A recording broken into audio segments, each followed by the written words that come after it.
ప్రార్థన జీవితం నీదే. ఎవరో చేస్తే నీకు రాదు. ఎక్కడో పరిగెత్తకు. నువ్వు కూర్చున్న దగ్గర మారు మనసు పొంది మోకాల్లోంచి ప్రార్థన చేసి పరిశుద్ధాత్మను పొందుకొని దేవుని సహాయం పొందుకొని బాగుపడు. భక్తి ఎవరిది వాళ్ళదే. మరియమ్మ నువ్వు చేస్తున్నావు, మరియమ్మ ఉత్తమమైన పని చేస్తుంది.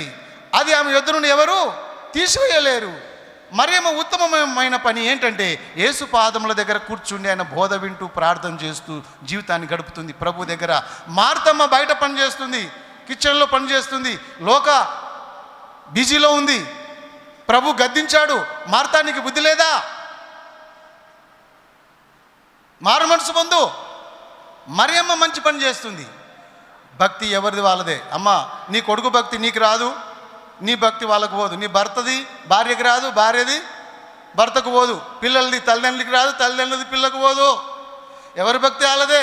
మంచి దైవజనుల బిడ్డలు పాడైపోలేదా?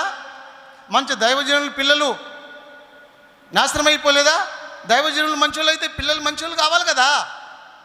ఆ దైవజనుల భక్తి పిల్లలకి ఏమైనా సపోర్ట్ చేసిందా? చేయదు. ఎవరి భక్తి వాళ్ళదే. నీ భర్తది భర్తదే, భార్యది భార్యదే, పిల్లలది పిల్లలదే, తల్లులదే, అత్తదే, కోడలిది కోడదే. గమనించండి, ఎవరి ప్రార్థన జీవితము వాళ్ళదే. ఎవరి మీద ఆధారపడకు, నువ్వు దేవుని మీద ఆధారపడాలి.